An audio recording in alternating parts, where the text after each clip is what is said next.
I am frequently asked how fasting is different than starvation and calorie restriction. I'd like to take a couple minutes here to explain the difference between fasting, starvation, and calorie restriction and the differences in the ways the body responds to each of these as well. Let's start by explaining what fasting and starvation is.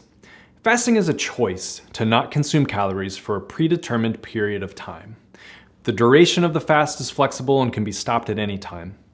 Starvation is a decrease in calorie intake or lack of calorie intake for an indeterminate period of time, typically due to circumstances that are beyond our choice.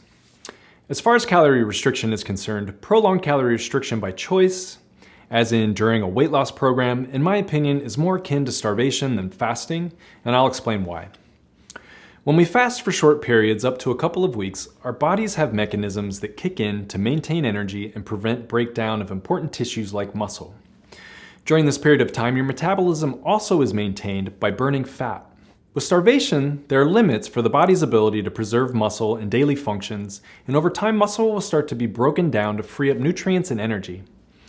Also, as a preservation mechanism, metabolism will also be turned down so that less energy is needed to stay alive and to maintain basic level of functioning. If starvation lasts for a long enough period, basic function isn't able to be maintained and we will die. Now let's talk about prolonged calorie restriction and why I don't recommend it. This is probably the most common approach to weight loss, simply eat less and move more. Well, it just isn't that simple. The common story that I hear from patients is that calorie restriction was working for several months, then progress slowed, and then no matter how much they restricted their calories, they couldn't lose any more weight. And if they did eat a little more, they would gain weight rapidly. When they finally gave up and returned to their typical diet, they ended up gaining all of their original weight back and then some. There are a couple of problems with this approach.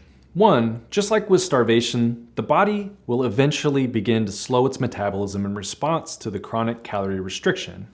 This leads to the diminishing results over time, and when normal levels of calories are consumed, weight gain resumes and then some because the metabolism has slowed down. As with starvation, there can also be a loss of muscle mass, further worsening the situation because there is less highly active muscle tissue to burn calories.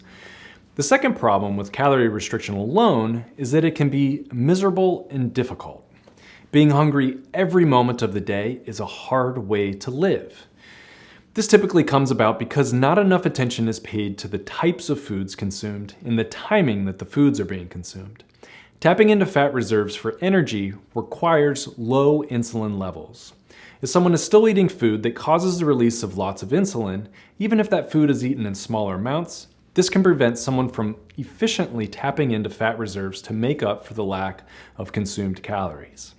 Eating too many carbohydrates can do this as well, and eating carbohydrates frequently.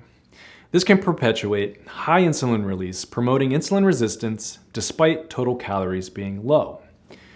Fasting and carbohydrate restriction both can be successful because they break that cycle of perpetual insulin production and insulin resistance. Lowering baseline insulin levels and having lower total insulin amounts produced each day allow the body to more easily tap into fat reserves, leaving your body without feeling like it is actually starving. This means that when you combine carb restriction with fasting, your body can more easily consume fat reserves to make up the difference, so in effect, the body isn't panicked and sending out strong hunger signals.